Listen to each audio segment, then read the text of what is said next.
пошто немаме здравствено осигурување, си го платив како приватен пациент и за тие здравствени услуги платив околу 3000 денари, а сум доктор и сум исто дел од здравствениот систем.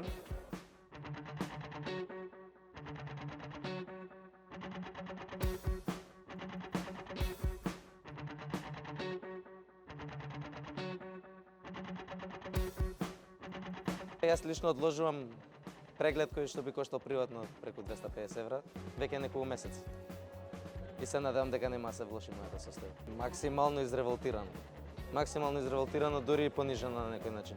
Иронија е да даваш здравствена услуга да не ти следува истата.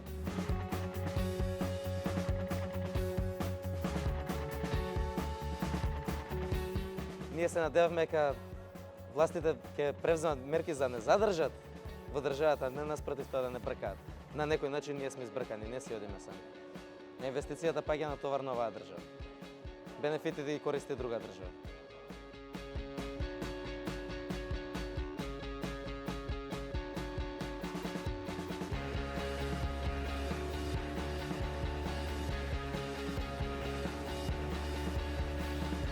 Во однос на здравственото осигурување, јас сакам да поентирам дека Министерството изјави дека само мал процент од приватните специјализанти немаат здравствено осигурување. Сакам да кажам дека оние колеги кои што имаат здравствено осигурување не го добиле благодарение на Министерството за здравство, туку тоа го оствариле на еден од двата основи, а тоа се или се во брак со брачен партнер кој што е вработен и при тоа да не е приватен специјализант, па преку него имаат здравствено осигурување, а другиот начин за да се добие здравствено осигурување е преку плаќање на ФЗОМ по 2160 денари месечно, што значи дека тие колеги нема да имаат месечен надоместок од 26.000 денари, туку за 2160 денари помалку. Претходно, Министерството за здравство и ФЗОМ имаат договор со кој што сите приватни специјализанти имаат здравствено осигурување, но овој договор е укинат, не знаеме од кои причини. Колегите добија решение на домашна адреса на 31.8.2023 дека здравственото осигурување им се укинува.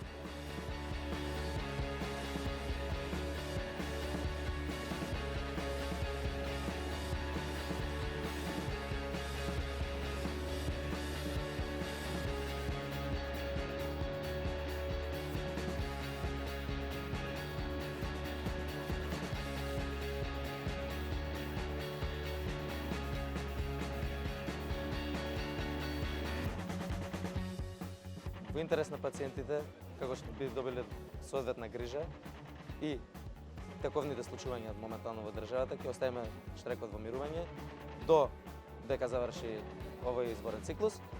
Меѓутоа, мораме да бидеме јасни дека како што ќе заврши циклусот, ние повторно ќе продолжиме со нашите барања, доколку не сме слушани, штрекот ќе продолжи. Меѓувреме, секој вторник ќе се собираме пред клиника за интерна во паркот, како што би го одржале моралот висок.